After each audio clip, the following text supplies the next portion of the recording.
Rwanda wenda uvuye ni mahanga hano mu Rwanda iyo umuntu avuze ngo The Ben na Meddy abantu bahita bavuga bati cyazi noneho byaba bikaba karusho kwitwa ngura umuhanzi mufitanye indirimbo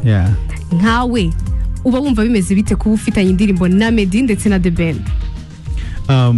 so Meddy na The Ben ni inshuti uretse ko ari abahanzi yego so twamenye ni mu mahanga tubavandimwe yego so gukorana nabo ntabwo nabi numugisha nari nzi platform zabo ariko kandi hari bwa bushuti bw'abavandimwe yego I think nibwo bwatumye dukorana cyane yego ariko ni numugisha kuko batumye indirimbo zanjye zigera urumva iyo mu mahanga gahurira n'abantu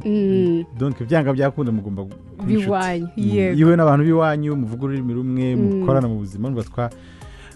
twabanye dukorana turirimbana dukorera muri studio imwe so muri make ni inshuti zanjye pe yego ako sibura hari ugira amahane hari uvuga witurije ndetse dushaka kumenya ko no bibonye